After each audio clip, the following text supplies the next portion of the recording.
요즘 주력으로 맞는 백신은 화이자나 모더나 같은 mRNA 기반 백신입니다. 이 백신들은 미국이나 이스라엘 등 해외에서 잇따른 부작용 사례가 발생했는데 아니나 다를까 한국에서도 인터넷이나 지인 등을 통하여 부작용 사례가 여러 들려오고 있습니다. 부작용 중에서도 심장 근육이나 심장을 둘러싼 얇은 막에 염증이 생기는 심근염과 심낭염 그리고 혈전과 장기 기능 약화에 주의해야 합니다. 정부는 지금 백신 접종으로 인한 부작용보다 코로나 감염 시의 리스크가 더 크기 때문에 백신 접종을 계속 강행할 것으로 보입니다. 1차 접종을 해본 뒤에 다음 접종을 진행해도 될지는 본인 스스로가 자신의 몸 상태를 살피고 알아서 판단하셔야 할 것 같습니다. 자신의 몸은 자기가 가장 잘 아니까요. 백신 접종 이후 심장염증 발생은 100만 명당 4명 이내라는 말도 있는데 주변에서 고생하는 것을 보면 이보다 더 큰 확률일 것 같습니다. 물론 이 심장염증들이 그냥 저절로 낫는 경우가 많지만 갑자기 병세가 악화된다던가 돌연사하는 경우가 있으니 검사를 해봐서 나쁠 건 없죠. 또한 자택근무를 하시는 분이라든지 밖에 나갈 일이 없는 환자분들은 심한 부작용을 경험하셨는데 불구하고 무리해서 다음 접종까지 할 필요는 없어 보입니다. 백신 접종 후 일주일 정도는 고강도 운동과 활동을 자제하고 건강 상태를 주의 깊게 관찰하며 화이자나 모더나를 맞은 뒤 4일 이내에 흉통, 두근거림, 호흡 곤란 등이 나타나는지 잘 살펴봅시다. 제때 치료만 잘 받으면 대부분 경증에 그치기 때문에 이런 이상 반응이 확인되면 바로 병원에 가는 것이 중요합니다. 심근염 증상으로는 흉통, 근육통, 가슴 압박감이 느껴지고 두근거림, 가슴 쪽에 불편감이 발생합니다. 심한 경우 호흡 시 통증이 나타나고 호흡곤란, 숨가쁨과 같은 증상이 나타납니다. 심낭염 증상은 누웠을 때나 특정 자세에서 30분 이상의 지속적인 통증이 생기는 차이점이 있다고 합니다. 필자의 경우에는 1차 화이자 접종 후 왼쪽 어깨 접종 부위만 근육통이 얼얼하게 왔습니다. 그리고 약간의 미열이 동반했는데 3일이 지나자 말끔히 나왔습니다. 이런 가벼운 증상에는 타이레놀을 복용하시면 도움이 됩니다. 2차 화이자 접종 후 마찬가지로 어깨 접종 부위에 근육통이 있었는데 다음 날부터 좀 다른 부작용이 나타나기 시작했습니다. 하루가 지나자 왼쪽 가슴까지 통증이 퍼져나가며 약간의 메스꺼움, 그리고 잦은 헛숨과 함께 가슴이 답답해지는 호흡곤란이 왔습니다.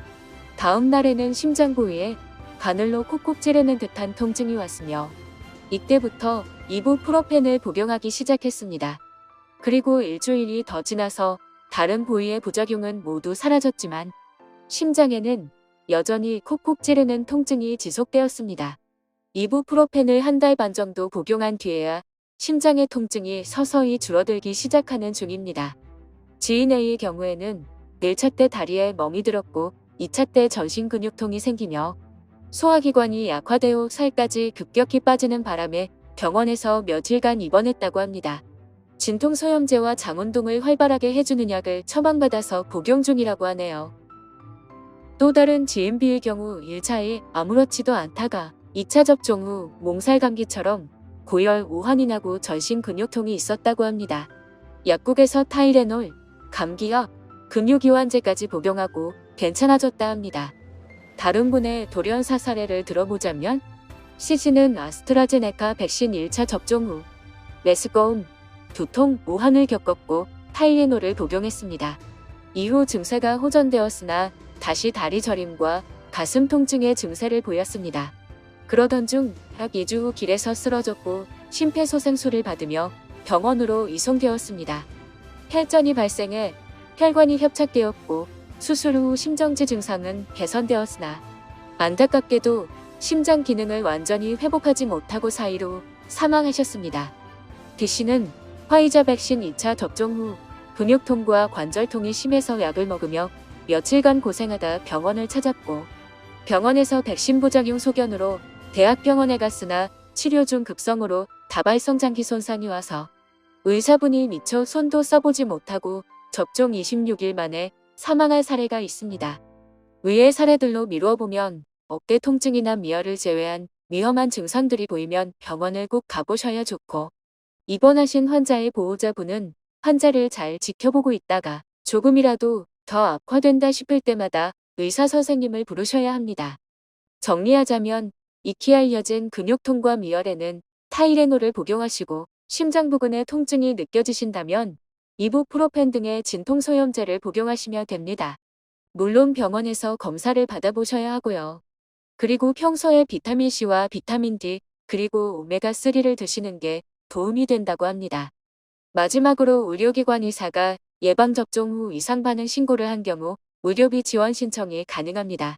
관할 보건소 이상 반응 반으로 전화를 하셔서 의료비 지원에 관해 물어보신다면 자세한 안내를 받으실 수 있을 겁니다. 지인이 전화를 해봤더니 계속 연결이 안 된다고 하던데 언젠간 받겠죠?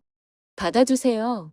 부디 부작용 없는 국산 백신이 빨리 개발되길 소망하고 검사 시간이 획기적으로 줄어들어 빠른 방역이 가능해지길 바라며 이 영상을 마무리하겠습니다. 전문가들의 말씀과 사례를 한데 묶어본 것이니 참고만 하시고 이상이 있으시면 꼭 병원에 가셔야 합니다. 그럼 모두 무탈하시길.